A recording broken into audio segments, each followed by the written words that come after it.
தல நிறைகணி அப்பம் மூடவள் ஓரி கப்பிய கரி நீ கற்றிடும் அடியவர் உரைபவர் கற்பகமன வினை கடித்தேன் மதியம் வைத்திடும் மரன் மகன் ஒரு திரள் புய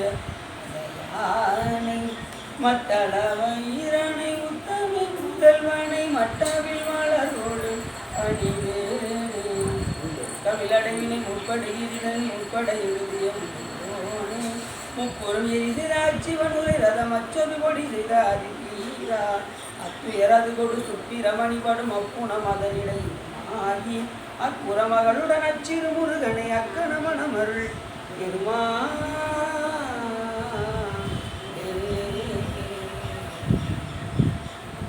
எந்தாயும் எனக்கருள் தந்தையும் நீ சிந்தா குண்டமானவை தீங்கனையாள் கந்தா கதிர்வேலவனே உமையாள் மைந்தா குமரா மறைநாயகனே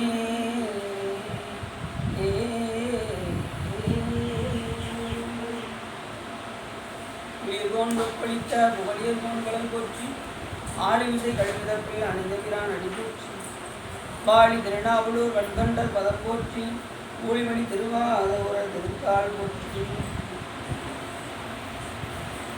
எல்லாம் வல்ல சோழாம்பாளன் ஐயா ஸ்ரீ சகசலிங்கேஸ்வரனுடைய பெருங்காவலினாலே நாம் தொடர்ந்து மதுரை மீனாட்சி சுந்தரசோழனுடைய திருவிளையாடல் புராணத்தை தொடர்ந்து சிந்திப்பதற்கு திருவள்ளுவரும் குருவர்களும் அடியார்களும்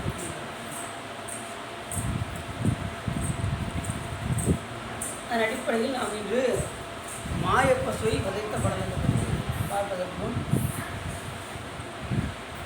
இந்த அடியார் மக்கள் எப்படி உறுதியாக இருப்பாங்க அப்படின்னு அப்புறம் சொல்லுவாங்க. நாமார்க்கும் குடியெல்லோம் இந்த பாட்டி எல்லாருக்கும் தெரிஞ்ச பாட்டு. நாம் யாருக்கும் குடி அல்ல. நாம்னா நம்ம அடியார் மக்கள் எல்லாரும் யாருக்குன்னா இந்த உலகத்தில் எப்பேற்பட்ட பெரியவர்களாக இருந்தாலும் கூட அவர்களுக்கெல்லாம் நாம் என்ன செய்ய மாட்டோம், அடிமை செய்ய மாட்டோம். அப்போ யாருக்கு அடிமை செய்வோம்னு கடைசி சொல்கிறார். நாமார்க்கும் குடி அல்லோம் நமனை அஞ்சோம். எங்களுக்கு எவ்வளோ கண்டா எங்களுக்கு பயமே கிடையாது. ஏன் அப்படின்னா நாங்கள் வணங்குற சாமி அப்படி. நம்ம சாமி எப்படின்னா மடித்து ஆடக்கூடிய பெருமான் யார்? காலை தூக்கி மடக்கி ஒருத்தர் ஆடுவார். யார்? நம்ம சாமி. சுந்தரம் சாமி சூப்பராக சொல்லுவார். மடித்தாடு மடிமை கண் அன்று நீ மனனே நீ வாழ்நாளும். வாழ்கிற நாளில் இந்த மடித்தாடுறாரே அந்த பெருமானை எப்படியாவது வழிபாடு செஞ்சிருப்பா. போகிற இடத்துக்கு அவனுக்கு புண்ணியமாவது கிடைக்கும். தடுத்தாட்டி தருமனார் தமர் செக்கிடும் போது தடுத்தாட்கொள்வான் கடுத்தடத்து தமருகம் எரியகளும் கரிய பாம்பும் பிடித்து ஆடும் புலியூர் சிற்றம்பலத்து உரையும் பெருமானை பெற்றாமன்றே அப்படின்னு யார் சொல்கிறா? சுந்தரம் சாமி சொல்கிறார். இதில் என்ன சொல்கிறார் அப்படின்னா, மடித்து ஆடக்கூடிய பெருமான் யார்? அவருக்கு அடிமை ஆகிட்டோம்னா அவர் என்ன சொல்கிறாரு, இந்த உயிரை எவனாவது கொண்டு போய் தெரியாமல் கொண்டு போய் செக்கில் கொண்டு போய் வச்சிட்டான்னு வச்சுக்கோங்க. யமதர்மர் தடுத்தாட்டி தருமனார் தமர் செக்கில் கொண்டு போய் இடும்போது, கொண்டு போய் நரகத்தில் வச்சு சுவிட்சை ஆன் பண்ணும்போது சிவபெருமான் வந்து நிப்பாட்டுப்பா அது நம்மளுக்கும் அப்படிம்பாரா சிவபெருமான் வந்து. அந்த நேரத்தில் உயிர் காப்பாற்றினா எப்படி இருக்கும்? இறக்க போகிற நேரத்தில் உயிர் தப்பிச்சானா எப்படி இருக்கும்? அந்த நேரத்தில் அப்போ வந்து எப்பயுமே மறக்க மாட்டாங்க சாமியை. அந்த நேரத்தில் சாமி எழுதுவார், தமர் செக்கில் இடும்போது தடுத்தாட்கொள்வாங்க.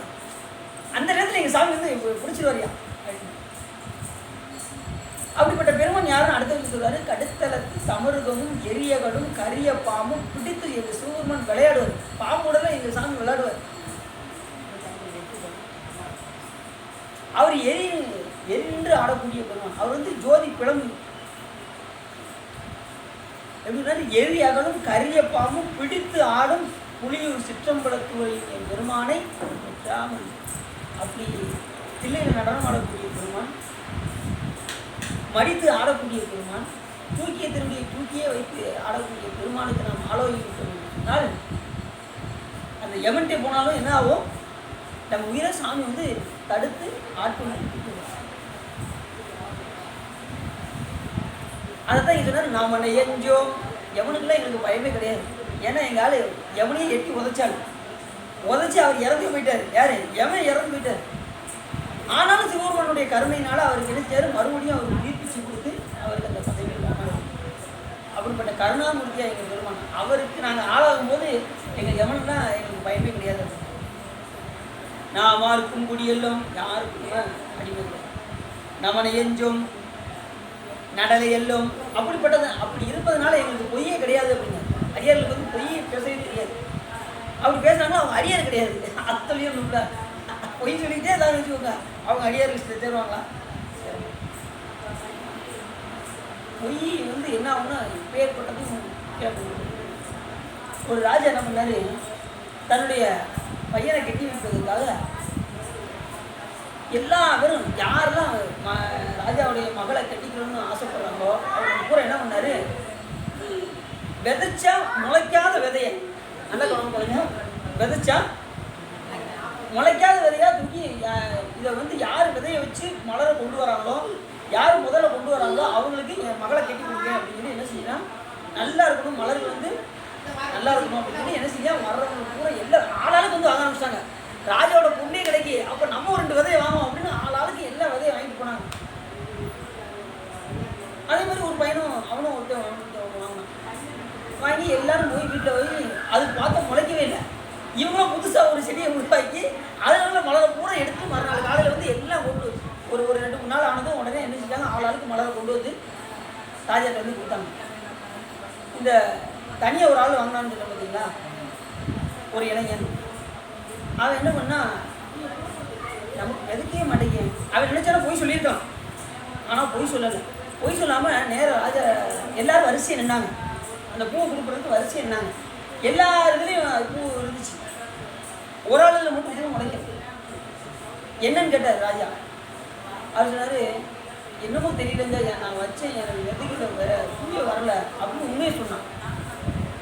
எல்லாருக்கும் எப்படி வந்ததுனே தெரியல, எனக்கு கொடுத்த விதை எனக்கு என்னுடைய துதிஷ்டம், எனக்கு வந்து அந்த பூ வரல அப்படின்னு உண்மையை சொன்னான். பாருங்க, உனக்கு தான் என் பொண்ணு இப்படி கட்டி நினைச்சாரு, ராஜா கட்டி வச்சு அப்படின்னு சொல்லிட்டாரு. ஏன்னா உண்மைக்கு எப்பயுமே பலன். அதனால் அடியார்கள்னா என்ன செய்யக்கூடாது, போய் சொல்வது கிடைக்கும். நடலை எல்லும் ஏமாப்பும் எப்போதும் அடியார்கள் வந்து இருந்து இருப்பாங்க, கழிப்போடு இருப்பாங்க. சிரிப்பார், கழிப்பார், தெனிப்பார், திரண்டு திரண்டு உன் திருவாரத்தை விரிப்பார், கேட்பார், மெச்சுவார், வெவ்வேறு இருந்து உன் திருநாம்பு தரிப்பார், பொன்னும் படத்தாடும் தலைவாய் இருப்பார், அவர் உன்னை நரிப்பாய் நாயன் இருப்பேன் உன் நம்பித்தான் நல்காய்.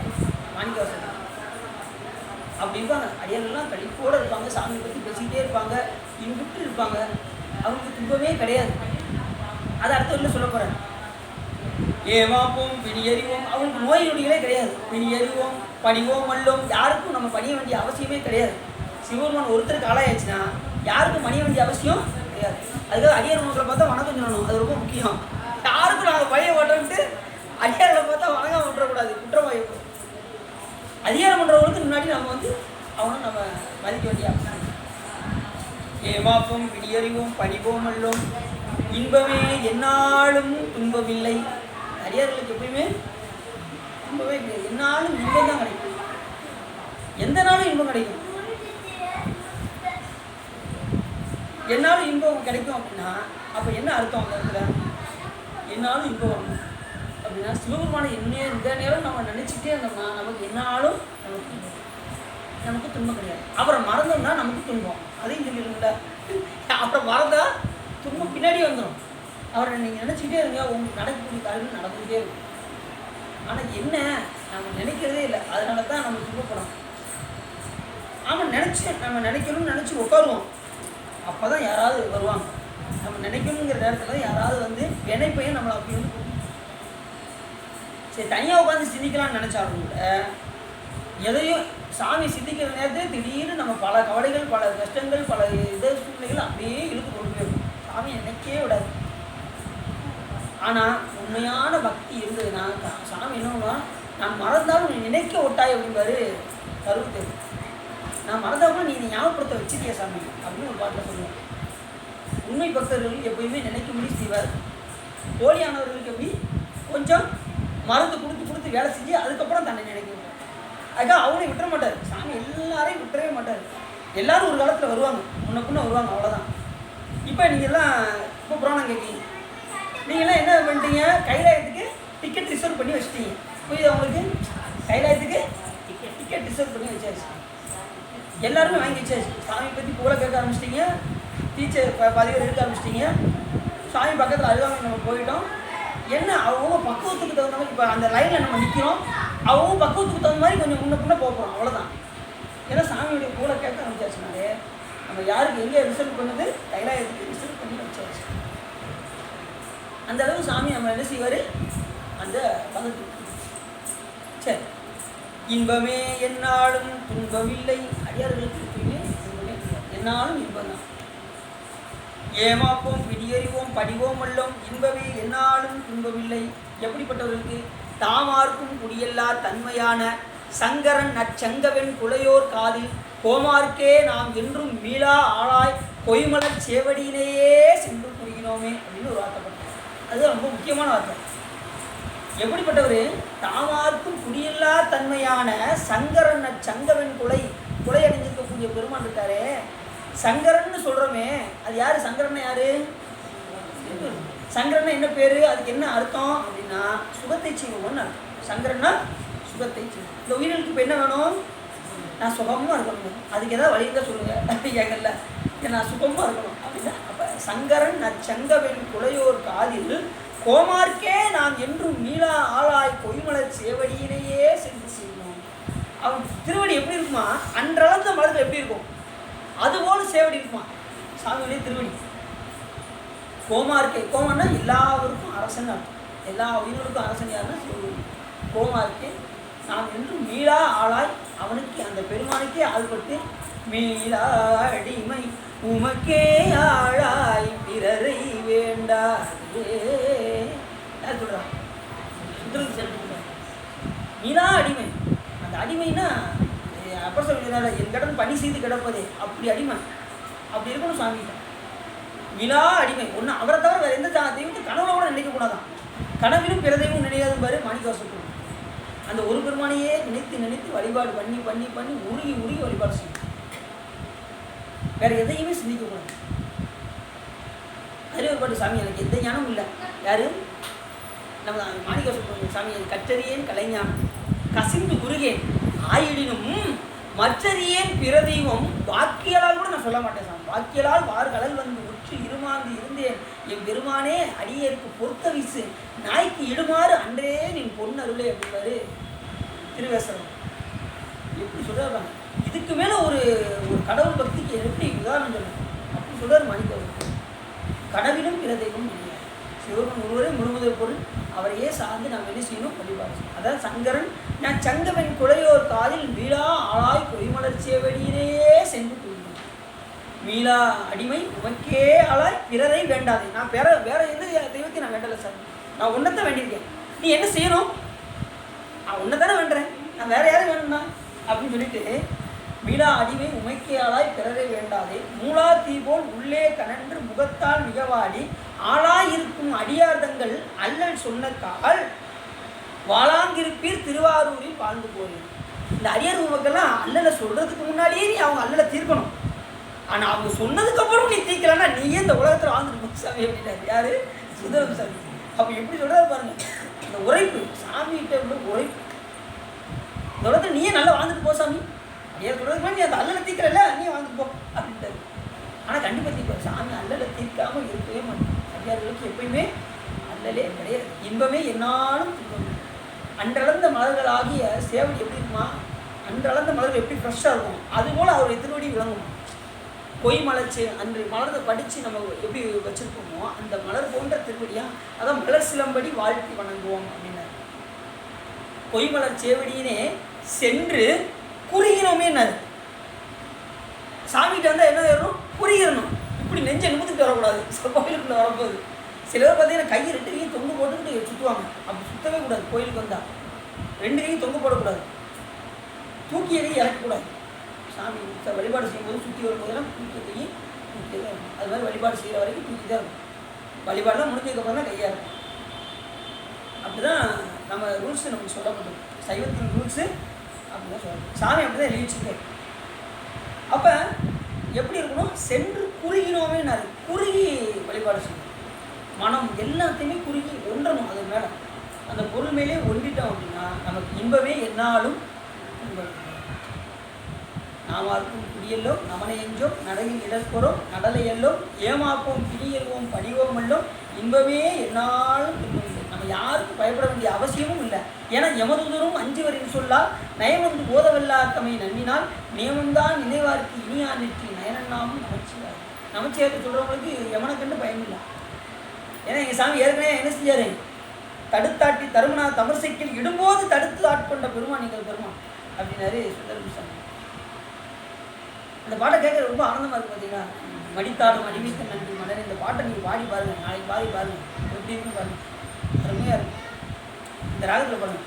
மடித்தாடு மடிமை கண் அன்று நீ மனே நீ வாழும் நாளும் தடுத்தாட்டி தருமனார் தமசைக்கிடும் போது தடுத்தாட்கொள்வான்.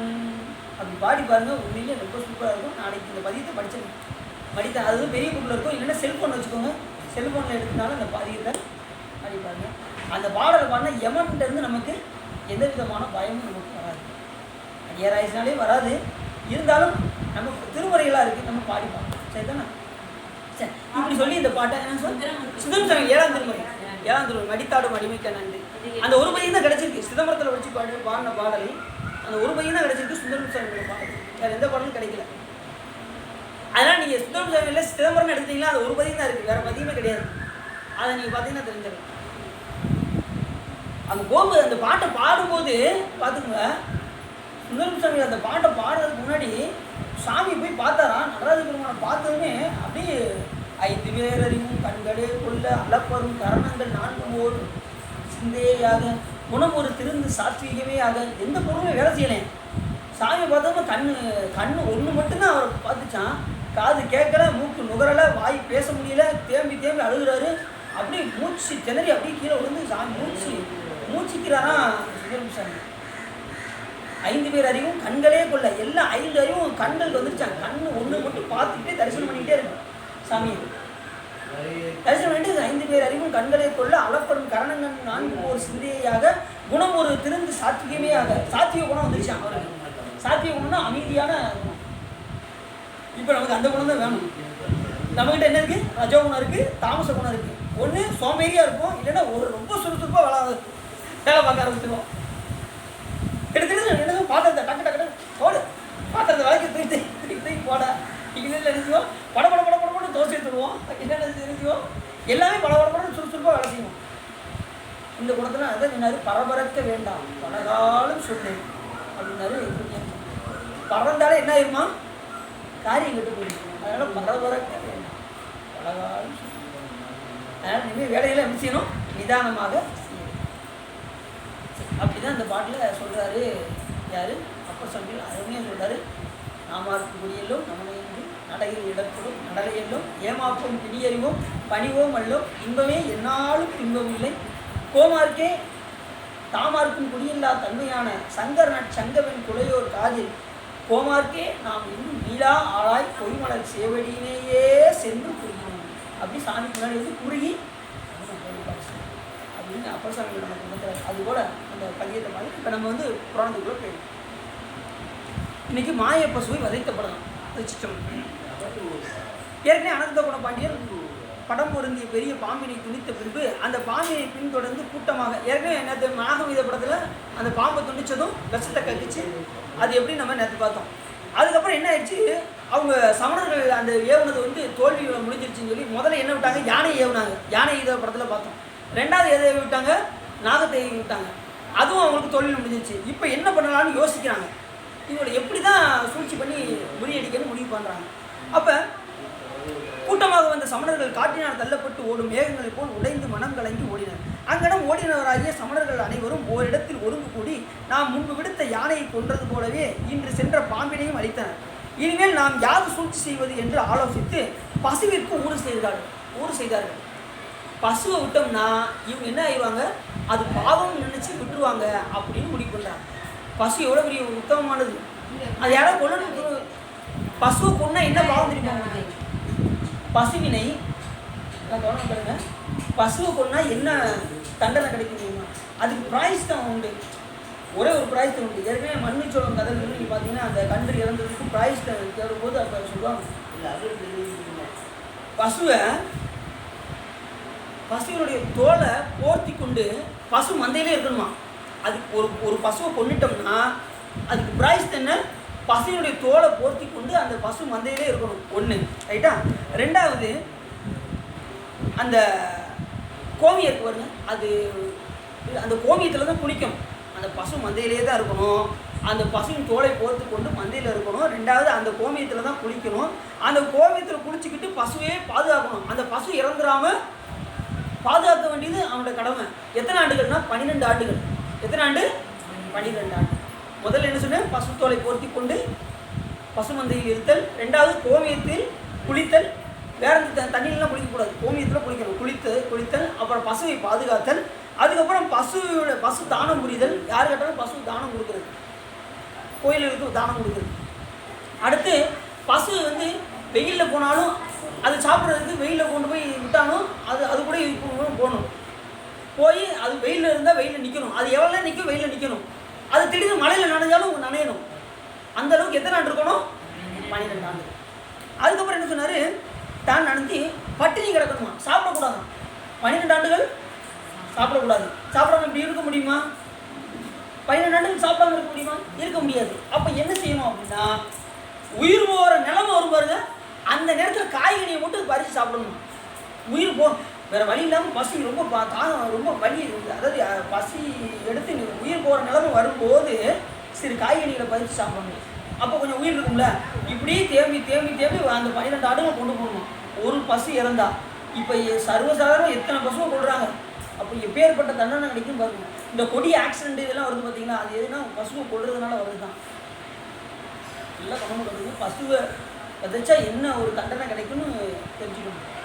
அதனால தான் இவங்க என்ன பண்ணாங்க, கண்டிப்பாக பசுவை விட்டால் இவங்க எதுவும் செய்ய மாட்டாங்கன்னு சொல்லி இப்போ என்ன செய்கிறாங்க, பசுவை ஏறி விடுவோம் அப்படின்னு முடிவு பண்ணுறாங்க.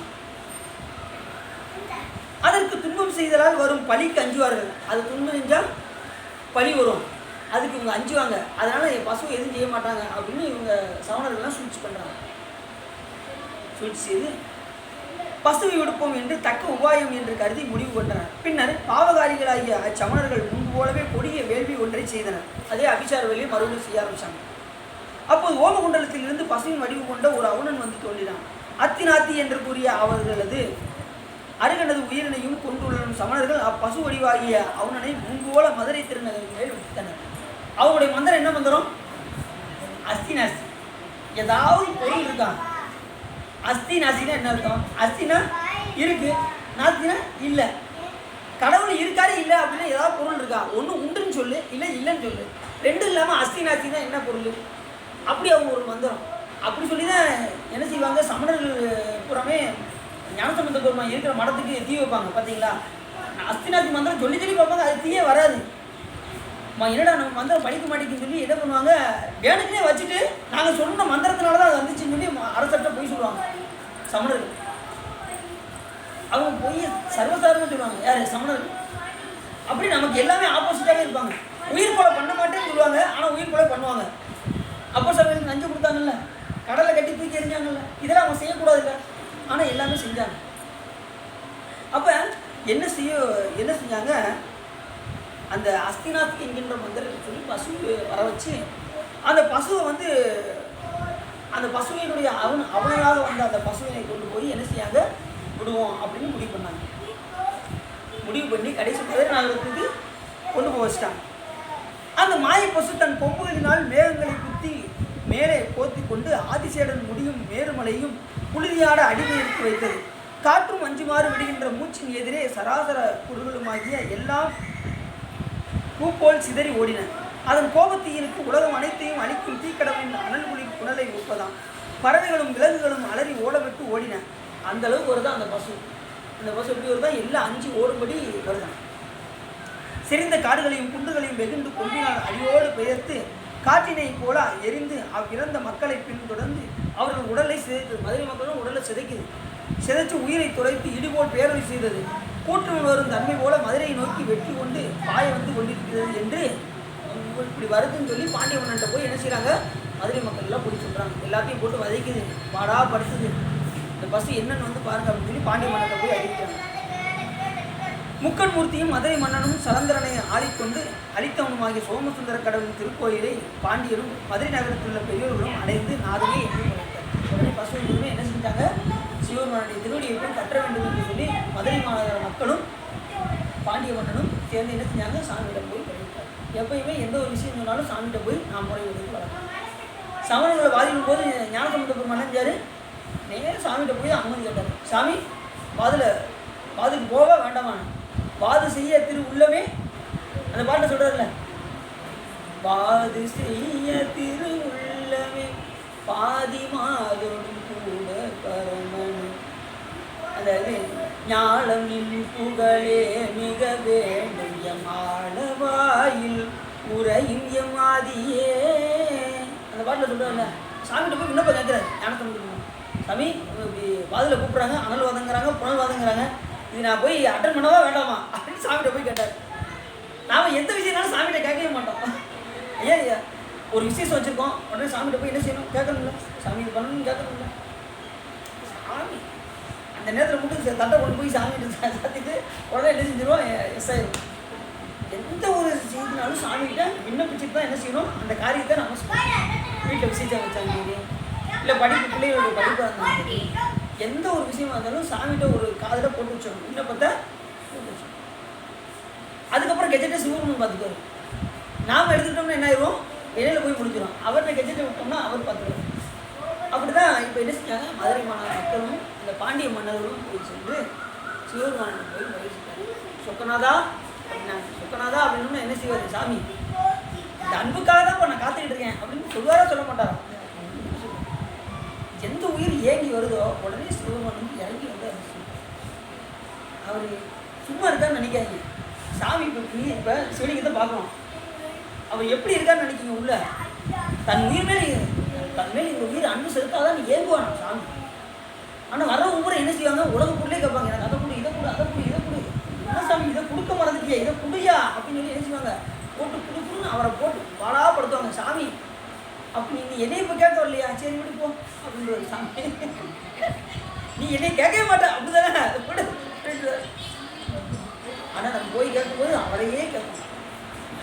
வேண்டத்தக்கது அதுவே ஞானமே வடிவாகி சிவபெருமான் தான் நான் வேண்டத்தக்க சொல்லி அவரே கேட்கணும்.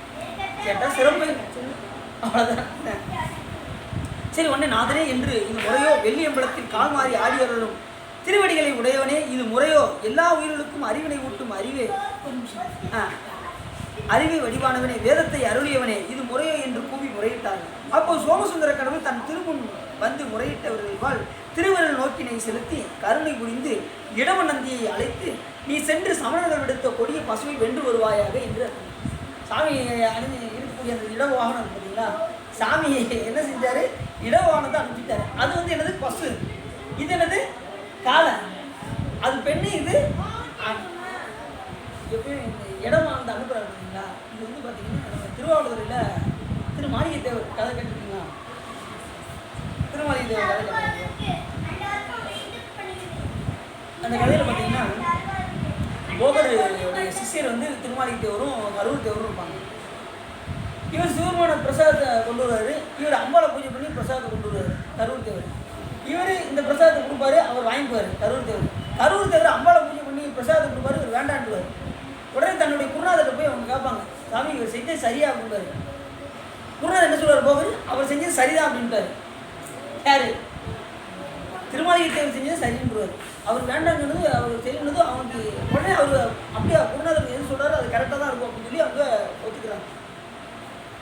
ஏன்னா சிவத்துக்கு மேலே ஒரு பொருள் கிடையவே கிடையாது, அதுதான் என்று. அப்போ அப்படி இருக்கும்போது திருமாளிகை தேவர் என்ன பண்ணுவார், ஒரு முறை அப்படியே சாமிக்கு பூ பறிச்சிட்டு வருவார். பூ உடையில் பூ பறிச்சிட்டு வருவார். அந்த நேரத்தில் எதுக்கு வந்து என்ன வரும் அப்படின்னா பிணம் வரும். பிணம் வந்துக்கிட்டு இருக்கவும் உடனே அந்த இடத்துல கொண்டு போய் நிப்பாட்டிடுவார். ஏன்னா தீட்டாகி போயிருந்த பூ வந்து உடனே அந்த இடத்துல நிப்பாட்டி வரும். ஏன்னா அவர் 8 மாதத்தையும் பெற்றவர் திருமலைக்கு. அப்படி குடலையை மேலே போய் நிப்பாட்டினதும் அது அந்த இடத்துல அப்படி நிற்கும். ரெண்டாவது என்ன பண்ணுவார், அங்கே நல்லா சாமியை வழிபாடு செஞ்சு அந்த குணம் வரும் பாருங்க, இறந்து வந்துச்சுன்னா அது வந்து தீட்டாயிருந்து சொல்லி அதை உயிர் பிச்சு எழ வச்சு அந்த புணத்தை உயிரோட எந்திரிச்சு நடந்தே போகுமா. நடந்தே போய் எங்கே போட்டுக்குமா, ஒரு சுடுகாட்டில் போய் படுத்துக்கணும். படுத்துக்கிட்டதும் அதுக்கப்புறம் அது போனதுக்கப்புறம் அந்த குடலை வந்து கீழே இறக்கி கொண்டு வந்து வழிபாடுக்கு பூஜை மலர்கள் எடுத்து கொண்டு போய் சாமியை அர்ச்சனை பண்ணுவாங்க. எவ்வளோ பெரிய சிறப்பு பாருங்க திருமலை தேவர் அப்படி பண்ணியிருக்காரு. ஏன்னா இப்போ உயிரோட கிணமா போச்சுன்னா தீட்டு வந்துடும். அதனால் உயிரை உயிர் பிச்சு இலை வச்சு நடந்தே போய் அங்கே போய் இறந்து அப்படி படுத்துக்கணுமா சுடுகாட்டில் போய். அப்படி இருக்கிற சூழ்நிலை இவர் வந்து ரொம்ப அழகாக இருப்பார். யார், திருமலை தேவர் ரொம்ப அழகாக இருப்பார். அந்த ஊர் மக்கள் எல்லாம் பெண்கள் எல்லாம் இவருடைய பேரழகை கண்டு, திருமலை தேவருடைய பேரழகை கண்டு அவரே நினச்சிக்கிட்டு இருந்ததுனால அவர் மாதிரி இவங்களுக்கு பூரா பிள்ளை பிறந்துருச்சு.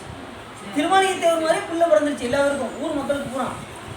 இவன் தான் என்னவோ எல்லா உயரையும் ஏதோ பண்ணிட்டான் அப்படின்னு சொல்லி அரசர்கிட்ட போய் முறையிட்டேன். அரசர்கள் எல்லாம் அரசர் என்ன பண்ணார், உடனே காவலாளியை விட்டு அவரை போய் இழுத்து பிடிச்சி கொண்டு வாங்க அப்படிங்கிறதும் இவரை வந்து இழுத்து போகிறதுக்கு வந்தாங்க. இவரை எதுவும் செய்ய முடியுமா, இது சாமியுடைய அருள் பட்டு வந்து தண்டை அவங்களே அடிச்சுக்கிட்டாங்க. அவர் அடிக்க முடியல, அவர் அடிக்கிறதுக்கு போகிறாங்க, இவங்களுக்குள்ளே தண்டை அடிச்சுட்டு மறுபடியும் திரும்பி போகிறாங்க. என்னடா இது சரியில்லையே அப்படின்ட்டு மறுபடியும் 2 பேரும் அனுப்பிச்சுடுறாரு. போய் குத்தி கூட்டுவாங்க அப்படின்னு சொல்லி எரிஞ்சிட கத்தியை கொடுத்து குத்தி கூட்டு வந்தா அவங்க தண்டைக்குள்ளேயே அவங்களுக்கு தானே குத்தி இறந்து போய் வராங்க. சரி நம்மளே போயிட வேண்டியதான் அப்படின்னு சொல்லி படையெடுத்து போவோம் அப்படின்னு சொல்லி என்ன பண்ணுறான், படையெடுத்து. அப்போ திருமலைக்கு தேவர் அம்பாளுடைய கருணையினால் அம்பாளை வழிபாடு பண்ணதும் உடனே சுவாமி இருக்கக்கூடிய அந்த இடம் அவங்களுக்கு வரல. இது பார்த்தீங்கன்னா அவர் தங்கின இடம் எதுன்னா திருவாவடுதுறை. நம்ம போய் வந்திருக்கீங்களா திருவாவடுதுறைக்கு? இப்போ பாருங்கள், இப்போ அந்த சுவரில் எதுலையுமே அந்த மதில் சுவரில் பூராமே நந்தி இருக்காது. பார்த்தீங்கன்னா தெரியும், ஏற்கனவே இருந்தது. ஆனால் திருமாலை தேவர் என்ன பண்ணார், அந்த சாமிகிட்ட வேண்டதும் சாமி என்ன பண்ணார், உடனே அந்த நந்தியை பூரா போய் போர் புரிய விட்டுட்டார். அந்த மதில் சுவரில் உள்ள இது பூராமே அது எதுக்கு போரிட போயிடுச்சு. போயிட்டு அவங்க கூட அடித்து விரட்டி வம்சம் பண்ணி ஓட விரட்டிடுச்சு அரசன். அதுலேருந்து பார்த்தீங்கன்னா அந்த இதில் வந்து எப்பயுமே அந்த மதில் சுவரில் நந்தி இருக்கவே இருக்காது. ஆனால் ஒரே ஒரு நந்தி தான் இருக்கும், பெரிய நந்தியாக இருக்கும். அதனால் அந்த தலத்துக்கு என்ன பேர், நந்தித்தலம் என்றே பேர். எது, திருவாவடுதுறை. அந்த சாமி பேர் என்ன பேர், கோமுக்தீஸ்வரர். அம்பாள் வந்து பசுவின் வடிவமாக வந்து சிவ பூஜை பண்ண தலம். ரெண்டாவது இன்னொரு பேர் என்னன்னா மாசிலா மணி ஈஸ்வரர். சாமியோட பேர் மாசில்லாத மணி. எது, மாசில்லா மணி சாமி தான். மாசில்லாத மணி இது ஒன்று உத்தராஜனும் மாசில்லாத மணி. மாசில்லாத மணி, தெய்வமணி, நன்மணி, நிறைய பேர் இருக்கு உத்தராஜிக்கு. என்ன இப்படி நிறைய பேர் இருக்கு உத்தராஜி. அப்படி மாசில்லாத மணியாக திகழ்ந்தவர், திகழக்கூடியவர் நம்ம பெருமான். அங்கே எப்படி இருக்காரு, திருவாவடுதுறையில் மாசில்லா மணீஸ்வரராக இருக்கார். அம்பாள் மிக சிறப்பாக இருப்பாங்க. நீங்கள் அங்கே போய் பார்த்தீங்கன்னா திருமலை தேவராயர் 3000 ஆண்டு இருந்த இடம். திருமலை தேவர் அங்கேயே இருந்து தங்கி மோட்சம் பெற்றவர் திருமலை தேவர். இப்பயும் போனீங்கன்னா திருமலை தேவர் அங்கே இருப்பாங்க. திருமலை தேவர் சாமி இது ராமசிவமூர்த்தி இருக்காங்கல்ல, அது பக்கத்தில் திருமலை தேவர் பார்த்துருக்கீங்களா, அங்கே சாமி வணங்கிட்டு தான் இங்கிட்டு வந்துடுவாங்க. பொண்ணாவது பார்த்தீங்களா, சிறுசாக அது அதுக்குள்ளே தான் அவர் வணங்கிட்டார் திருமலை தேவர். அங்கே வணங்கிட்டு தான் நேரம் இங்கே ராமசிவமூர்த்திக்கு வருவாங்க பார்த்தீங்களா, அதே தான், அதுதான் திருமலை தேவர். அவர் அங்கேயும் இருந்து கடந்தவங்க புரிந்து போகருடைய சிக்கியெல்லாம் எப்படி இருப்பான்னு பார்த்துக்கோங்க. அவருக்கு 60 தேவரும் போகிட்ட உபதேசம் வாங்குவாங்க. கடைசி இங்கே வந்து தங்கி கடைசி வரைக்கும் தொண்டு செஞ்சு அதுக்கப்புறம் மோசம் பெற்றவர்கள் திருமலை. அப்படின்னு ஒரு வட்டம் திருமலை தேவரை பற்றி பேச சொன்னாங்க. கொஞ்சம் நம்ம சிவகாசியில் ஒரு வட்டம் கிட்டத்தட்ட ஒரு 2.5 மணி நேரம் அவங்க பேச விட்டது 1 மணி நேரம் தான் பேச விட்டாங்க. அப்படின்னு 2.5 மணி நேரம் நான் வெயில் மறந்துட்டேன். அவர் எழுதுகிற பாடலாம் எடுத்து விளக்கம் சொல்லி அந்த இது ஒளிவளர் விளக்கு உழப்பில் ஒன்று, அது அவர் எழுதுனது பாடல் தான் அந்த பாட்டு. அப்புறம் இடர் எடுத்து என்னை ஆண்டு கொண்டு பதியத்துக்கெல்லாம் விளக்கம் கொடுத்து 2.5 மணி நேரம் ஓடிச்சு. அந்த இது ரொம்ப சிறப்பாக இருந்துச்சு. அதே மாதிரி தனத்தன சோழா, சங்கரா, சூலபாணி இதெல்லாம் விளக்கம் சொல்லி சொல்ல 2 மணி நேரம் ஓடிச்சு. அப்போ அவர் இது ஃபேஸ்புக்கில் எதுலேயே போட்டுவிட்டாங்க. சாமி திருவிழாவில் ஏதோ உயிர் அப்படி கேட்கும், அவ்வளோதான். என்ன எங்கேயாவது சாமி முடிவு பண்ணிட்டாருன்னா எங்கேயாவது யாரையாவது பார்க்க வச்சு என்ன செய்வார், அவங்களுக்கு ஏதாவது மாற்றிருப்பார். அதாவது தடம் புரண்டு போனவர்களை சாமி என்ன பண்ணுவார், நேர்வழிக்கு கொண்டு வருவார். அப்படின்னு சொன்ன பார்த்தீங்களா, சொற்பொழி பேசும்போது எத்தனையோ உயிர்கள் வந்து மாறுது அப்படின்னு சொன்னால் பார்த்தீங்களா, எந்த நேரத்தில் எந்த உயிர் மாறுதுன்னு நமக்கு தெரியாது. சாமி நமக்கு தேவையான விஷயம் அந்த சொற்பொழியில் கிடச்சிச்சின்னா ரொம்ப ஆனந்தமாக இருக்கும். உடனே நம்ம என்ன செய்வோம், அதுபடி கடைபிடிக்க ஆரம்பிச்சிடும். இப்போ சொற்பொழி கேட்டு நிறைய பேர் என்ன பண்ணுறாங்க, திருக்கோயிலுக்கு டெய்லி வர ஆரம்பிச்சிட்டாங்க, பூத்தொண்டு செய்ய ஆரம்பிச்சிட்டாங்க. எந்த நிலை வந்தாலும் சாமி பார்க்காம இருக்கக்கூடாதுன்னு ஒரு முடிவு வந்துட்டாங்க. இப்படி என்ன செய்யும், இது வந்து நம்மளை பண்படுத்தும். சொற்பொழி என்ன செய்யும், நம்மளை கொஞ்சம் கொஞ்சமாக நம்மளை பண்படுத்தும். எப்படி ஆப்போசிட்டாக இருந்தோமோ அதுக்கப்புறம் நம்ம என்ன செய்வோம், நேர்வழிக்கு வர ஆரம்பிச்சோம். அதுதான் இது வந்து சொற்களினுடைய ஒரு சிறப்பு. சரி, அப்படி திருமால் தேவர் அப்படி இருந்தார். அப்போ என்ன சாமி என்ன பண்ணார், அந்த இடவத்தை எப்படி அந்த இதில் மதில் சுவரில் இருக்கக்கூடிய இடவத்தை அனுப்பிட்டாரோ அதே போல் இங்கே இடவ வாகனத்தை சாமி என்ன பண்ணார், ஏவிட்டார். நீ சென்று பசுவை வென்று வருவாயாக என்று சாமி அனுப்பிட்டார். உடனே இறைவனின் ஆணையினை பெற்று அவ்விடவ நந்தி கூற்றுவனும் அஞ்சும் வண்ணம் சிறந்து எழுந்தது. அதன் கண்கள் வேள்வி கொண்ட தளல் போல் கொதித்தது. அந்த அளவுக்கு இடமும் கொதிக்குதான். 4 நாசினையும் துளாவியது. கடைவாய் நுரை வழி ஒழுகியது. தலை வானுலகை தொட்டு நின்றது. தலை வந்து எதுதான் வானுலகை தொட்டு நின்றுச்சான் அந்த இடமும். நெற்றியிலே பட்டம் திறந்து விளங்கியது. வளைந்த கொம்பிலே செம்மணி பூன் பிறை சந்திரனை கேது என்னும் பாம்பு சுற்றி கிடந்தார் போல் திகழ்ந்தது. எது அதில் இருக்கக்கூடிய மணி வந்து பாம்பு சுத்தன போல் சுற்றி கிடந்துச்சான் நந்தி. படுத்த வருஷம் கதிரை போல் விளங்கியது. கொம்பிலே கட்டப்பட்ட கவரி குஞ்சும் பிறைமதி கதிர் போல் தொங்கியது. நெற்றிக்கு முன்னே முத்தாளாகிய முகவெட்டு பொழிந்து விளங்கியது. பின்னாலாகிய மாட்டு சதங்கை மாலை கல்லென்று வாய்விட்டு ஆர்த்தது. பாம்பு நாவினை அசைத்தல் போல் கழுத்தில் வீரமணி நா அசைத்தது போல் ஒலித்தது. 4 கால்களிலும் தண்டையும் சிறு சதங்கையும் அரசியலை வடிவாகச் செய்த மாலையும் சிலம்பும் ஒன்று சேர்ந்து ஒலித்தது. காளையானது தன் அடியிலே நிலத்தை கிளறி அண்டத்தையும் 8 திசைகளையும் மூடுமாறு புழுதி எழுப்பியது. அவ்வளோ பெரிய நந்தி இடவாகனம் வந்து கால் வச்சுக்கினா எப்படி இருக்கும், விண்ணளவுக்கு இருந்துச்சுன்னா அப்போ கால் வந்து என்ன ஆகும், கால் பட்டதுன்னா அது துகளைத்தான் செய்யும். அந்த துகளெல்லாம் தெரிக்கத்தான் செய்யும். மேகத்தை எதிர்போல வானத்தை நோக்கிய வண்ணம் கண்கள் தீயினை சிந்த விரைந்து நடந்தது. அந்த அளவுக்கு விரைந்து நடந்து வந்துச்சான் இந்த சாமியுடைய இடவாகனம். இப்போ கோயிலில் வந்து நந்திகள் எத்தனை இருக்குன்னு சொன்னேன் உங்களுக்கு, 7 கட்டது. 7 வகை நந்தி. இந்திர நந்தி, பிரம்ம நந்தி, அப்புறம் மால்விடை, அறவிடை, அப்புறம் அதிகார நந்தி, ஆன்ம நந்தி, அப்புறம் வந்து உடம்புலா நந்தி என்கின்ற 7 வகை நந்திகள் எப்பயுமே திருக்கோயிலில் இருக்கணும். சில கோயிலில் பார்த்தீங்கன்னா 1 இருக்கும், சில கோயிலில் 2 இருக்கும், சில கோயிலில் 3 இருக்கும், சில கோயிலில் 7மே இருக்கும். இப்போ நம்ம மடாரத்தில் உள்ள நுழையுமே பார்த்தீங்கன்னா அதிகார நந்தி இருப்பார், பார்த்துருக்கீங்களா, ஒரு இடது பக்கம் இருப்பார். அவருக்கு அனுமதி வாங்கிட்டு நம்ம உள்ளே போகணும். அதுக்கப்புறம் பார்த்தீங்கன்னா பிரதோஷம் பண்ணுவாங்க பார்த்தீங்களா, இந்த நந்திக்கு பேர் என்ன பேர், ஆன்ம நந்தி. எல்லா உயிர்களையும் மையமாக வச்ச நந்திக்கு பேர் ஆன்ம நந்தி என்று.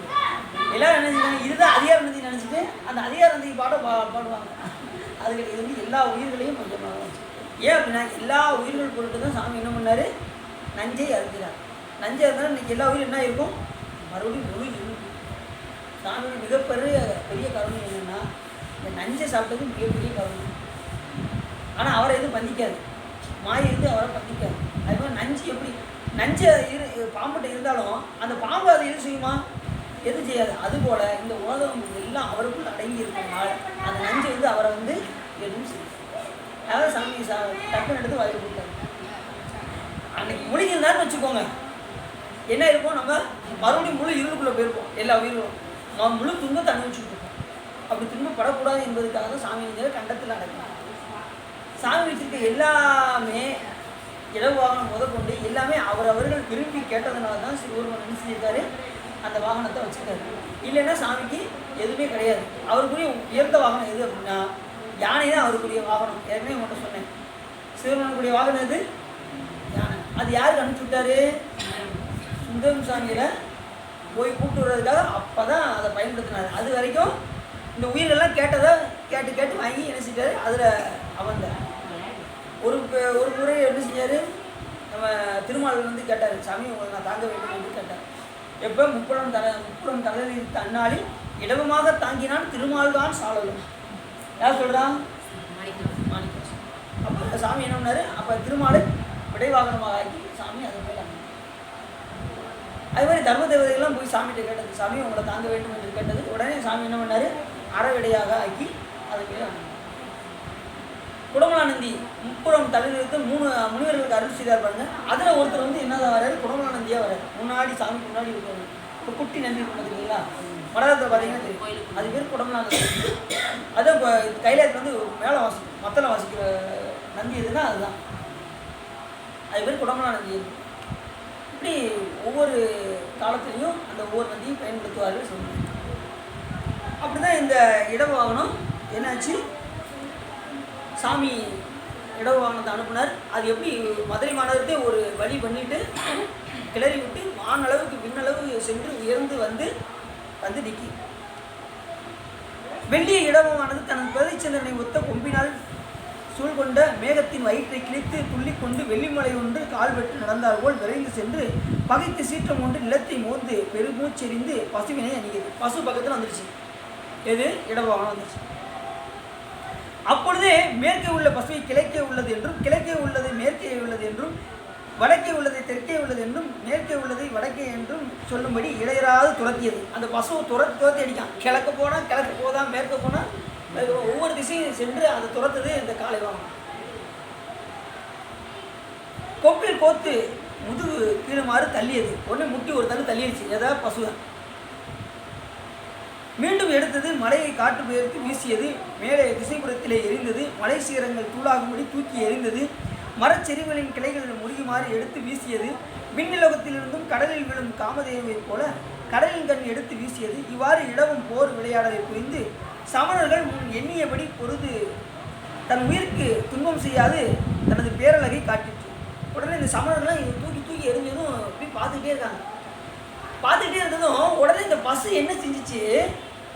காளையுடைய அழகை பார்த்துச்சான். அழகு இது பெண்ணு இல்லை, அது ஆணு.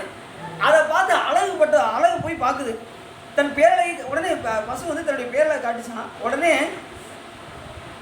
உடனே மாய பசு அவ்விடவத்தின் மீது இச்சை கொண்டு அந்த காளை வானத்து மேலே என்ன வந்துச்சு? இச்சை வந்துருச்சு. விருப்பம் வந்தது. இதுக்கு என்ன ஆயிடுச்சு? மலரம்பாள் ஏறுண்டு காமம் மிகுந்து உயிரோடு வீரியத்தையும் விட்டு கீழே விழுந்தது. உடனே அந்த காமத்தினாலே என்ன ஆயிடுச்சா? மூச்சுட்டு கீழே விழுந்துச்சு. எட்டி உதைக்க கூட என்னது சாமி விட்ட இடம் வாங்கணும் எப்படி இருக்கும்? அப்போ அதை பார்த்தது இதுக்கு என்ன? 2வது இச்சை கொண்டு கடைசி நினைச்சு கீழே விழுந்துச்சு. வீரியத்தையும் விட்டு அதை நினச்சி காமத்தினால ஏக்கம் கொண்டு என்ன ஆயிடுச்சா? வீரியத்திலே அது வந்து இறந்துச்சான். உடனே அது அந்த உடல் வந்து மலை வடிவமாக மாறியது. எது? அந்த மாய பசு வந்து உடல் விழுந்துச்சுல, அது வந்து பசுமலைன்னு பேர். மதுரையில் பார்த்தீங்கன்னா அது அன்னைக்கு 8 மலை சொன்னேன் பார்த்தீங்களா? ஏற்கனவே யானைமலை, யானையை வதைத்ததுனால யானை மலைன்னு வந்துச்சு. அப்புறம் நாகமலைன்னு ஒன்று இருக்குது. இப்போ பசு வந்து பசுமலைன்னு இருக்குது. அடுத்து இடமும் வந்து இப்போ அடுத்து பாருங்கள், இடமும் வந்து நிற்கும் போது இடமலை வரும் மாதிரி. இது பூராவே மதுரையை சுற்றி தான் இருக்குது, எல்லா மலையுமே. உடனே அந்த தன்னுடைய உடலை வந்து என்ன ஆயிடுச்சு? மலை வடிவமாக ஆக்கியது. எது? அந்த மாய பசு. அந்த இடத்துக்கு பேர் இப்போ என்ன பேருன்னு இருக்கு? பசுமலை என்று இருக்கு. அது கண்ட மதுரை நகர மக்கள் யாவரும் நீங்காத மகிழ்ச்சி அடைந்தனர். அனந்தகுண பாண்டியனின் திண்ணிய தோள்கள் பூரித்தன. சூரியன் உதித்த காலை இருள் கெட்டு ஓடுதல் போல சமணர்கள் யாவரும் நாணத்துடன் புறந்தெடுத்து ஓடினர். உடனே எல்லாம் என்ன செஞ்சா? 5 ஓட ஆரம்பிச்சிட்டாங்க. இப்படி குத்தி தள்ளிடுச்சு, கடைசி பசுவும் இறந்துருச்சு அப்படின்னு சொல்லி ரொம்ப என்ன பண்ணுறாங்க? வருத்தம் அடைகிறாங்க. இவங்களுக்கு கூட சந்தோஷமாயிடுச்சு. மதுரை மக்களுக்கும் அனந்தகுண பாண்டியனுக்கும் ரொம்ப சந்தோஷமாக ஆயிடுச்சு. உடனே உலகத்தார் அறியும் சான்றாக இடவநந்தி தனது தூள சரீரத்தை இடவமலையாக உடனே நந்தி என்ன வந்துச்சு? அதை வீழ்த்திட்டு வந்து தன்னுடைய தூள சரீரத்தை உடனே கழட்டிச்சான். தூள சரீரங்கிறது அந்த நந்தியுடைய மேலே உடம்பை கழட்டினதும் அது ஒரு மலை வடிவமாக ஆகிடும். அது பேர் இடவமலை என்று பேர். இப்போயும் மதுரையில் இருக்காங்க. சூக்குமடலை கொண்டு என்ன செய்து திருவருள் புரிந்து முன்னை வடிவமாகிய இங்கே இரு. உடனே சாமி என்ன பண்ணாரு? அந்த நந்தியை நீ எப்பயும் போல இங்கே இரு அப்படின்னு சொல்லி சாமி சொன்னார். அப்பொழுது நகர மக்களும் அனந்தகுண பாண்டியனும் பெருமகிழ்ச்சி கொண்டு சந்நிதியில் இருந்த இடபதேவரின் அங்கே வந்து சாமி இடபதேவராக இருந்தார். இங்கே மதுரைக்கு போனால் நமக்கு தெரியும். அங்கே போனால் தான் நமக்கு ஒவ்வொரு விஷயமும் தெரியும். இவ்வளவும் படிச்சுட்டு அங்கே போய் பார்க்கும்போது சாமி நமக்கு நல்லா தெரியும். இடபதேவரின் திருவடியை அடைந்து வணங்கி கொண்டு சென்றனர். சோமசுந்தர கடவுள் அந்த நந்திதேவரின் வெற்றி மிக்க பெருமிதத்தினை கண்டு மீனாட்சி அம்மையோடு களிப்புற்றி கொண்டிருந்தார். அங்கேயே சாமி என்ன பண்ணிட்டாரு, சொக்கநாத பெருமான் அங்கேயே வீட்டு இருந்தார். இப்பயும் பார்த்தீங்கன்னா சாமி பக்கத்தில் அங்கே உள்ள இடபதவர் இருப்பாராம். அவர் தான் போய் என்ன செஞ்சுருக்காரு, இந்த மாயப்பசுவை போய் வதச்சிட்டு இருந்திருக்காரு. இப்படி இருக்கிற சூழ்நிலையில் நல்லா கவனிக்க, இருக்கிற சூழ்நிலையில் ராமபிரான் அங்கே வர்றாரு. ராமர் எங்கே இலங்கைக்கு போகிற ராமர் எங்கேருந்து வர்றாரு, அயோத்தியிலேருந்து வர்றாரு. வரும்போது சீதையை மீட்க எங்கே போகணும், இலங்கைக்கு போகணும். இங்கே வரும்போது அயோத்தியில் இங்கே இவர் பார்க்குறாங்க, அகத்திய மாமுனிவர் அவரை பார்க்குறாரு. யாரை, ராமபிரான். இலங்கைக்கு போகும்போது வானரப்படைகள் சூழ லக்மன், அனுமன், சுக்ரீவன் முதலாய வீரர்களோடு அந்த இளவ குன்றின் மேல் வந்து தங்கினாங்க. அந்த இளவ மலையில் தான் வந்து தங்குறாங்க. எது இந்த தூள உடலை கலைச்சிட்டு பாருங்க அந்த நந்தி, அந்த மலையில் வந்து அவங்க தங்குறாங்க. யார், ராமன், லட்சுமணன், சுக்ரீவன், அந்த வானர படைகள் அனைவரும் அங்கே வந்து அந்த மலையில் வந்து தங்குறாங்க. அதனை அறிந்த அகத்திய மாமுனிவர் அங்கே வந்து ராமபிரானுக்கு ஆக்கமொழி கூறி மதுரையின் பதியும் மானியத்தை அருளி செய்தார். சாமி என்ன பண்ணுறாரு, அகத்திய மாமுனிவர் அவர்களுக்கு மதுரையுடைய பெருமையை எடுத்து ராமபிரானுக்கு சொல்கிறாரு. இப்போ அந்த இடமலை சோலைமலைன்னு இருக்கான். சோலைமலை அழகர் மலைன்னு இருக்குல்ல மதுரையில், அதுதான் இடவமலை. அழகர் மலை தான் இடவமலையாக இருக்குது. இப்போ உள்ள பேர் அது போட்டிருக்காங்க அழகர் மலை. நம்ம பேர் பலவீச்சலைக்கு கீழே அழகர் மலை இருக்குல்ல அது. சொக்கலிங்க பெருமானின் பெருமைகளை கேட்ட ராமபிரான் சிறுமையை புவிய கைகளுடன் அகத்திய மாமுனிவரோடு பொற்றாமரை தீர்த்தத்தை அடைந்து நீராடி சொக்கலிங்க பெருமானின் திருவடிகளை அன்போடு வணங்கி வேத சிவாகம முறைப்படி பூஜித்து துதித்து நின்று தேவர் யாவருக்கும் உயர்ந்தோனே என்று வழிபாடு செய்தார். ஏற்கனவே எங்கே பூஜை செஞ்சிருக்காரு, ராமேஸ்வரத்தில். அதுக்கு முன்னாடி என்ன செய்யறாரு, சொக்கநாத பெருமானை வழிபட்டு தான் அங்கே என்ன செஞ்சிருக்காரு, அங்கே போயிட்டு.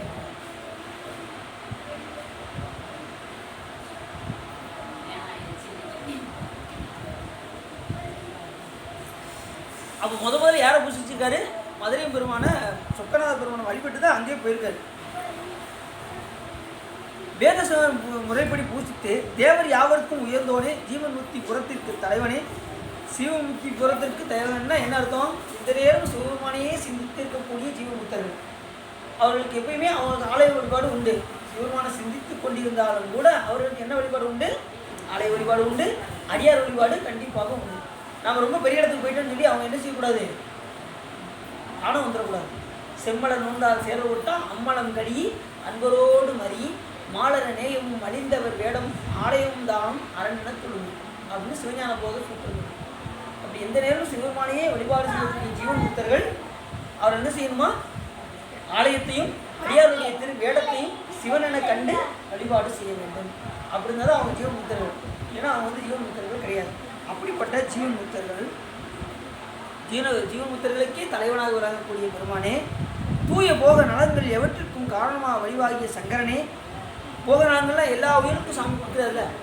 அப்படிப்பட்ட எப்படி சொல்கிறாரு, அந்த இடத்துல காரண வடிவாகிய சங்கரனே, எல்லா உயிருக்கும் போகத்தை கொடுத்தா மட்டும் போதாது, அந்த சுகத்தை கொடுப்பதற்காக அந்த இடத்துல என்ன போகிறாரு, சங்கரன் அப்படின்னு ஒரு அர்த்தம். இப்படிப்பட்ட ஒரு சிறப்பு. இந்த முக்கியமான இடத்துல போகாம சங்கரன் போடுவாங்க. எந்த இடத்துல சுகம் செய்யணுமோ அந்த இடத்துல கரெக்டாக சங்கரனை போட்டுருவாங்க.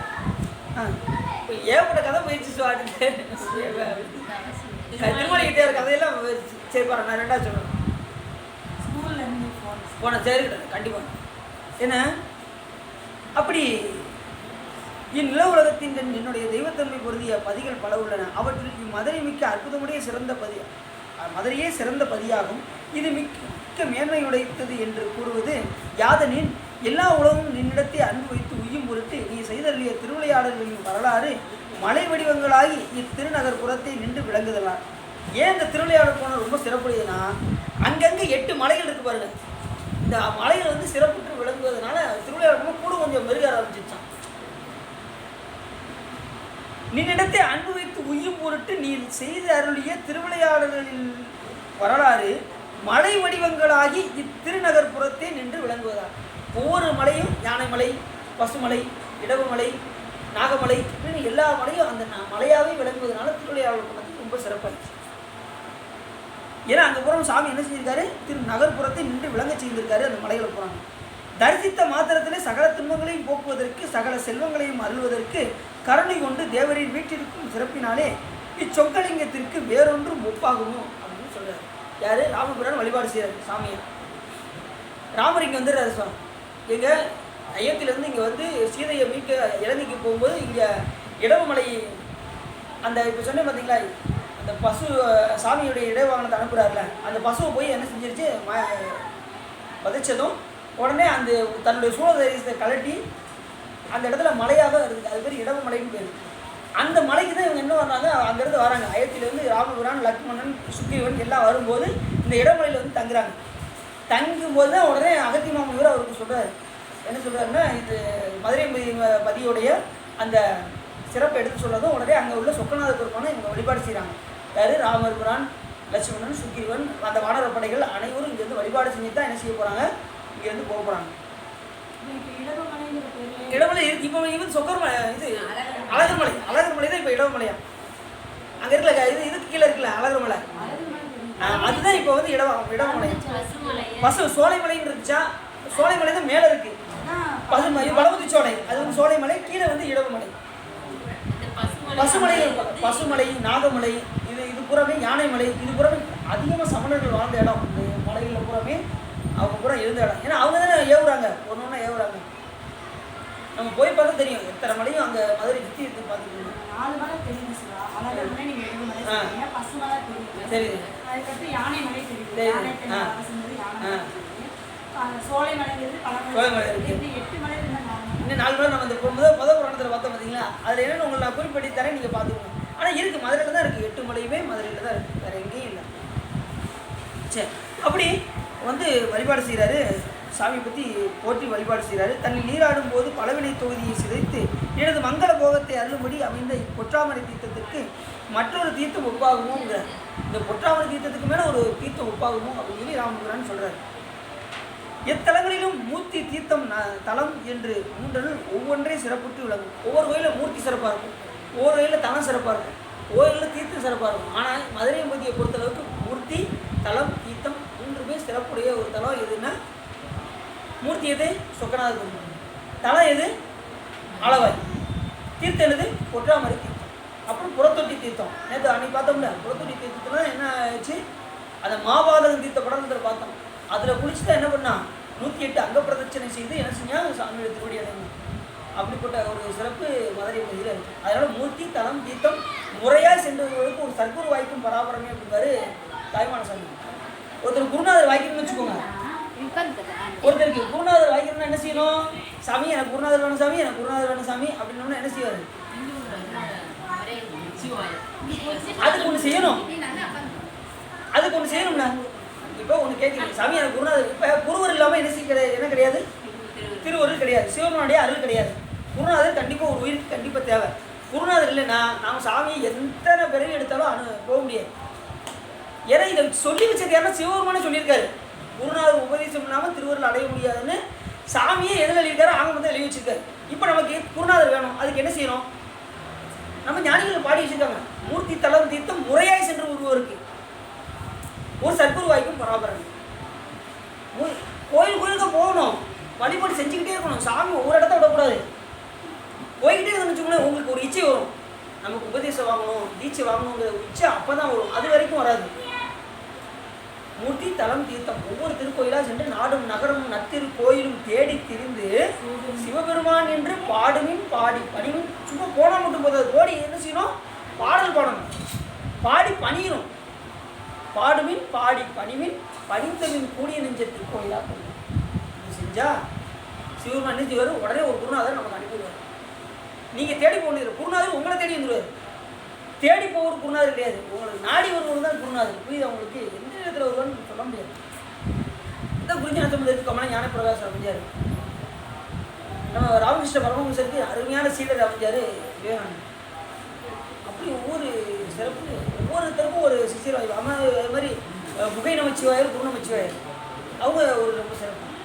ஒவ்வொருத்தருக்கும் குரு வாய்ப்பது ரொம்ப கஷ்டம், அது அமைஞ்சிச்சுன்னா ரொம்ப சிறப்பு.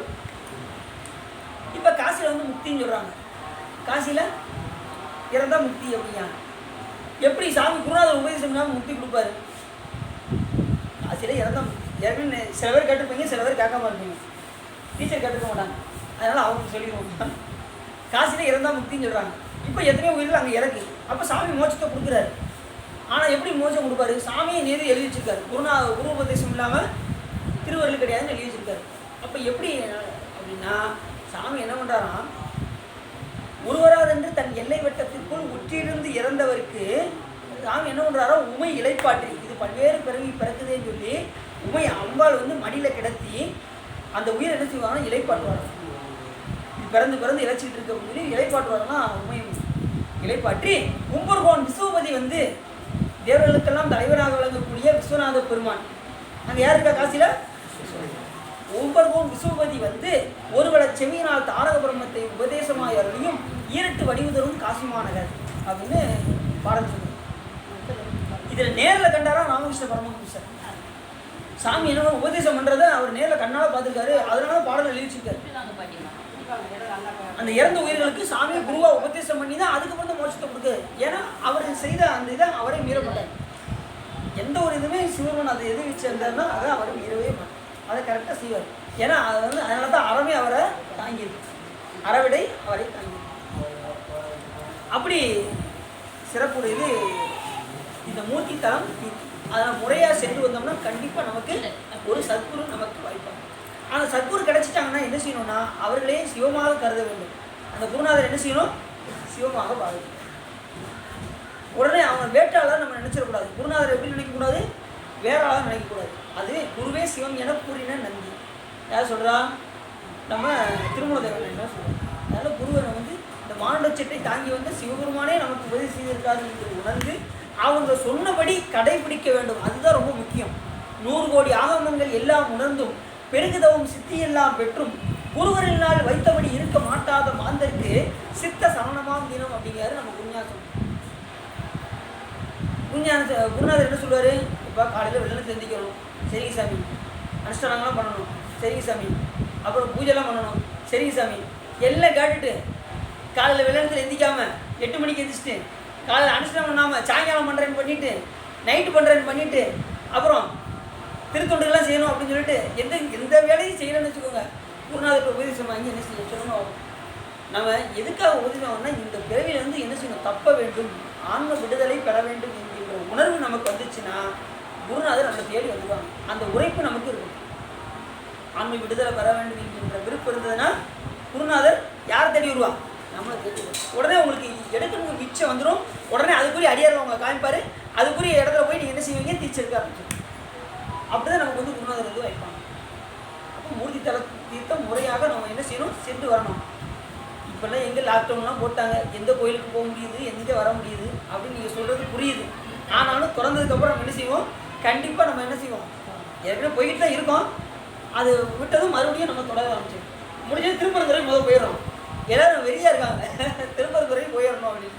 முடிஞ்சதும் அதுக்கப்புறம் மறுபடியும் இந்த வருஷத்துக்கு குருநாதரையும் இதையும் பார்க்க வேண்டியதுனால சிதம்பரமும் திருவாரூரையும் கண்டிப்பாக அடுத்த இந்த வருஷமும் போக தான் போகும்.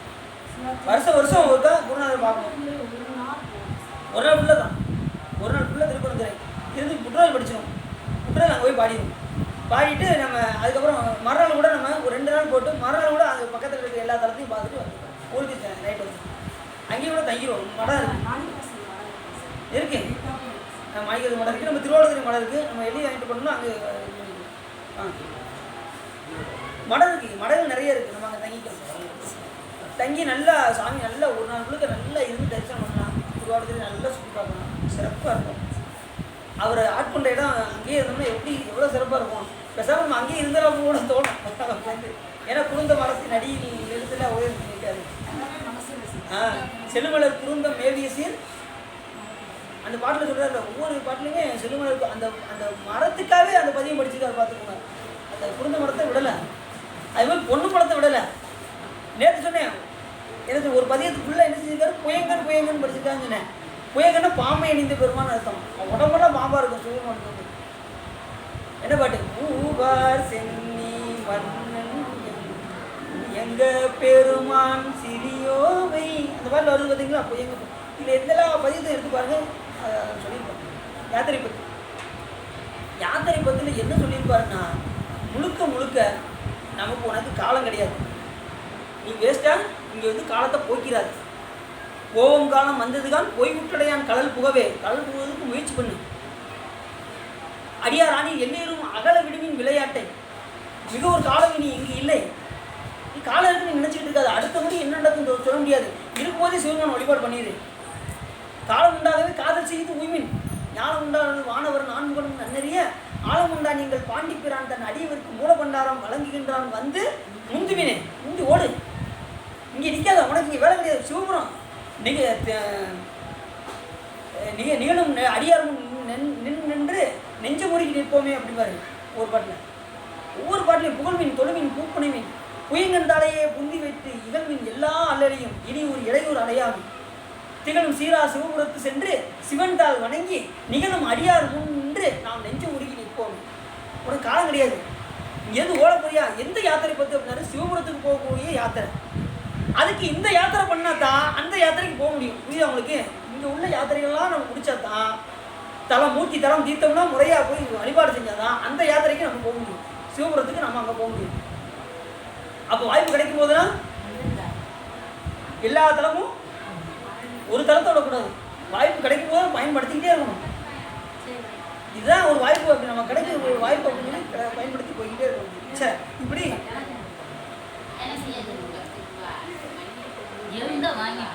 மூன்றில் ஒவ்வொன்றை சிறப்புற்று விளங்கும் இங்கே இம்மூன்றும் சிறந்திருக்கின்றன என்று ஆதலாலே இறைவன் இந்த பதியானது தன்னை அடைந்தவர் அனைவருக்கும் சித்த சுத்தியும் அனிமா முதலியான பல்வகை சக்தியிலும் அருளானின். இந்த தளத்துக்கு வந்தால் கண்டிப்பாக சாமி என்ன பண்ணுவாங்கன்னா அட்டமா சித்திகளை அருள்வாங்க. அட்டமா சித்தினா என்ன தெரியுமா உங்களுக்கு? அட்டமா சித்தி அனிமா கரிமா மகிமா லகிமா பிராத்தி பிரகாமியம் ஈசித்துவம் அசித்துவம் என்கின்ற 8 வகையான அட்டசித்தி. உடம்பு வந்து ஒல்லியாக்குறது, உடம்பு பரிசாக்குறது, உடனே மறைக்கிறது, அப்புறம் வேறு உடலில் புகுறது. இதெல்லாம் வந்து பார்த்தீங்கன்னா அட்டமா சித்தினால தான் நடக்கும். அணிநாதர் என்ன பண்ணார்? அட்டமா சித்தியை பயன்படுத்தி தான் என்ன பண்ணார்? அதை நல்ல காரியத்துக்கு பயன்படுத்தினார். அந்த மலர்கள் எடுக்க போகிறதுக்கு, பாரிஜாத மலர்கள் எடுக்க போகிறதுக்கு கூடு விட்டு கூடு வாய்வர் பார்த்தீங்களா? இதெல்லாம் அட்டமா சித்தினால தான் நடக்கும். அனிமா கரிமா மகிமா லகிமா பிராத்தி பிரகாமியம் ஈசித்துவம் அசித்துவம் என்கின்ற அட்ட சித்திகளால தான் அது அந்த மாதிரி செய்ய முடியும். இல்லைன்னா செய்ய முடியாது. ஏன்னா முருகப்பெருமானுடைய அருள் பெற்றவர். அவர் அதை செய்ய மாட்டார். யோசிச்சு பாருங்க. அதனால தான் அந்த 8 அட்ட சித்திகளை கொண்டு தான் அவர் என்ன பண்ணார்? அந்த கிளியாக மாறி பாருங்க. கடைசி கிளியாவே என்ன செஞ்சாரு? தூண உடம்பு எரிச்சிட்டாங்க. உடனே அந்த நேரத்தில் பாடின பாட்டு என்ன பாட்டுன்னு சொல்லுங்க பார்ப்போம். கிளியாக மாறி பாடிய பாட்டு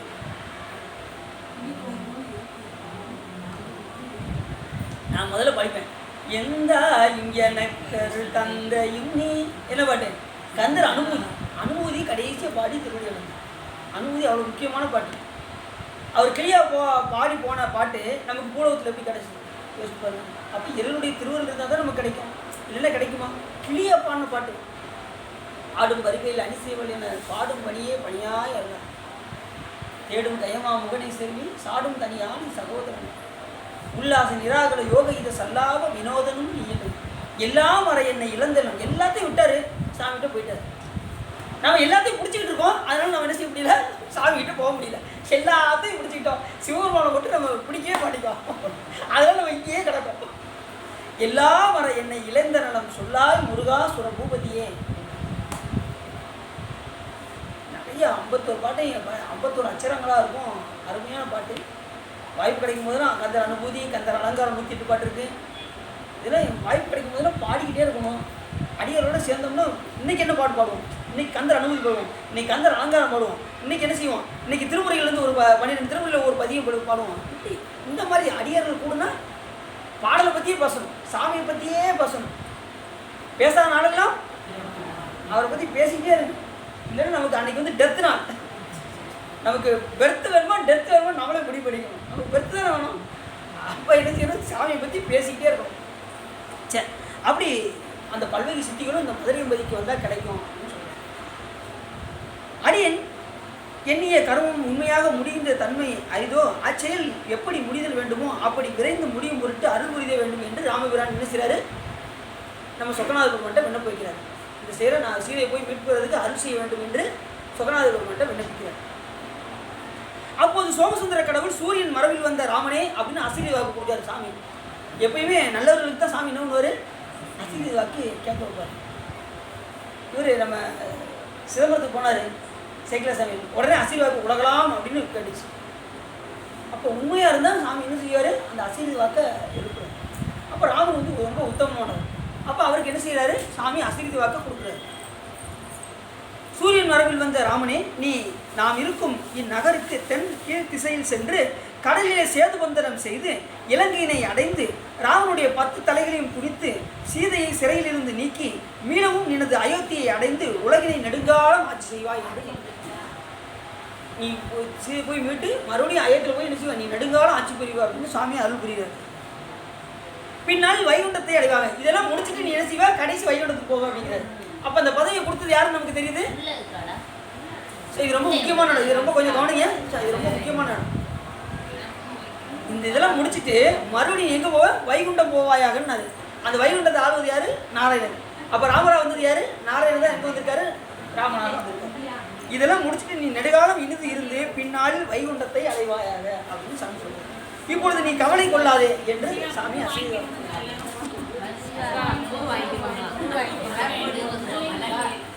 எல்லாரும் பூவா இன்னைக்கு தானே பொய்மலை சேவலியிலேயே சென்று பொய்வாங்க. உடனே சாமி எல்லாரும் பூ கொடுத்தாரா, எவ்வளோ பெரிய சிறப்பு அப்படியா கேட்கறவங்க தான் கெட்ட கெட்ட கெட்டது ரொம்ப சிறப்பு. சாமி பூ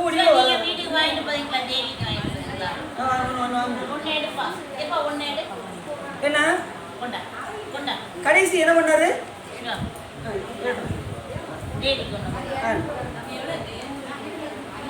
உடனே ராமரான் அது கேட்டு மனமகிழ்ந்து இறைவனை வணங்கி விடைபெற்றுக் கொண்டு போய் சேதுபந்தனம் செய்து இலங்கையை அடைந்தார். சேதுபந்தனம் செஞ்ச இடம் நம்ம ராமேஸ்வரம். ராமேஸ்வரம் தானே சூப்பூஜை பண்ணார்ல. ஏன்னா ராவணனை பொண்ணு அந்த இது ஸ்ரீக்கிறதுக்கு என்ன செஞ்சாரு. ஆமா கண்டிப்பா போய் பார்த்தா அது வந்து ஸ்டடியில பார்த்துட்டு அப்படி சுற்றி பார்த்துருக்காங்க.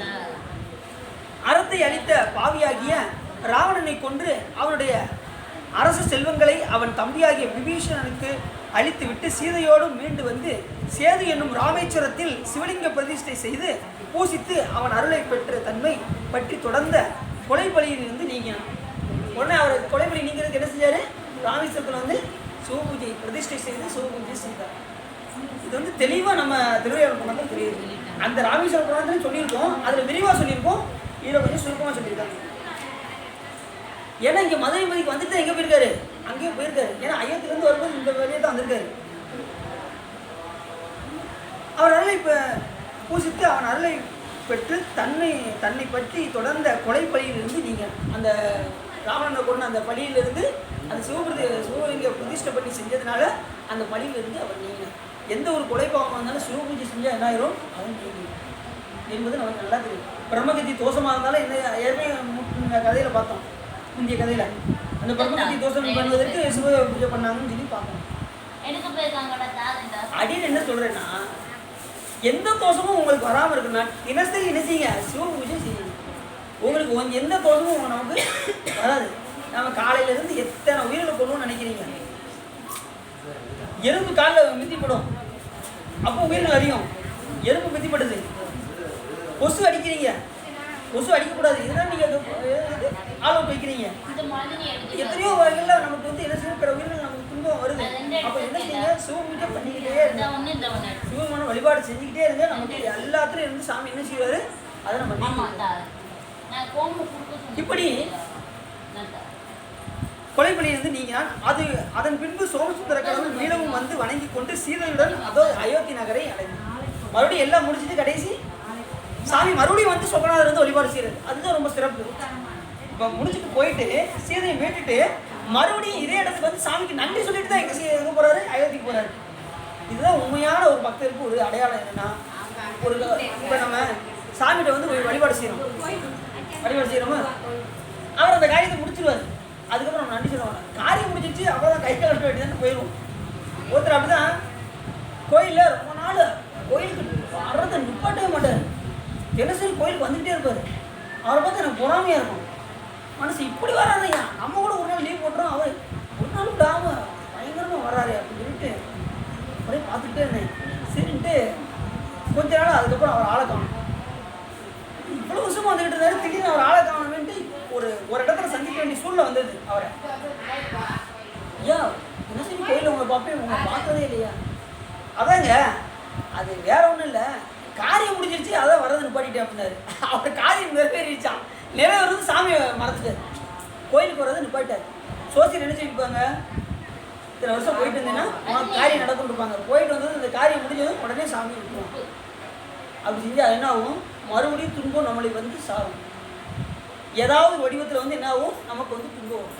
எந்த நிலையிலும் என்ன சொல்லக்கூடாது, சிவபெருமான விட்டுறவே கூடாது. இம்மையே உன்னை சிக்கன பிடித்தேன் எங்கு எழுந்து அறுவது விடவே கூடாது. விட்டோம் நம்ம கெட்டோம், அதெல்லாம் விடவே கூடாது. சரிதானா? சரி, அப்படி அதுக்கப்புறம் என்னாச்சு, அவர் அயோத்தியை போய் அடைந்தார். அதுக்கப்புறம் பின்பு அனந்தகுண பாண்டியன் குல கூடனை பெற்று அரசாட்சி அவன் இடத்தில் அழித்து விட்டு சோமசுந்தர கடலின் திருவருளால் சிவபுரத்தை அடைந்தான். அவனுடைய மகன் பேர் என்னவர், அனந்தகுண பாண்டியனுக்கு ஒரு பகை மரகம், அவன் பேர் குலகூடனன் என்று பெயர். அவனுக்கு அரசாட்சி கொடுத்துட்டு சோமசுந்தர கடலின் திருவடியை போய் இந்த மன்னன் அடைந்தான் என்று இந்த கதை முடியுது. இந்த கதைக்கு பேர் என்ன பேர், மாயப்பசுவை வதைத்த படம். நாளைக்கு மெய் காட்டிட்ட படம் என்ன சொல்கிறாங்க நாளைக்கு பார்ப்போம். இதுக்காரும் உள்ளம் நிறைந்து உபகை சிறந்து நீங்கள் இந்த திருவிளையாடல் புராணத்தை கேட்டதினால் உங்களுடைய வலிமையை கடைந்து திருவருள் குறையும் என்று சொல்லி திருப்புகழ் பாடி அடியின் குறையை நிறைவு செய்யும்.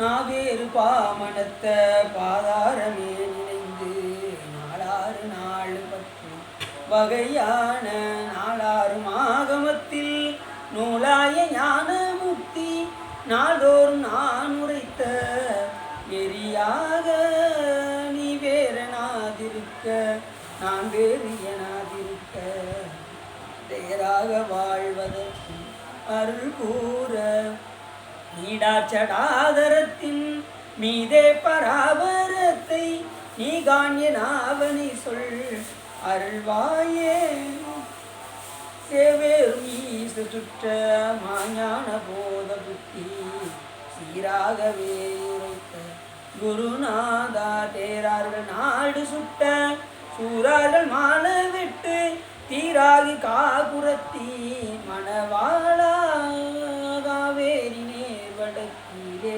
பாபி பூமணக்க காவார் சுவாமி முருகோனே கார்கோடு மேனி பெற்ற மாகாளி வாழை சக்தி காமாரி வாமி பெற்ற பெருமாளே நீ வேறு நாதிருக்க நான் வேறு எனாதிருக்க நேராக வாழ்வதற்கு அருள் கூற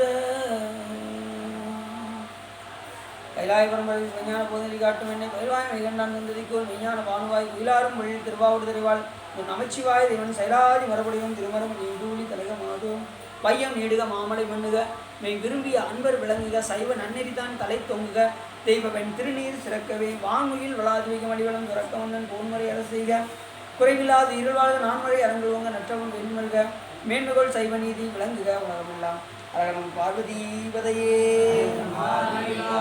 என்னாளுடைய சிவனே போற்றி வேல்முகனுக்கு சிற்றம்பலம் தில்லையம்பலம் பொன்னம்பலம்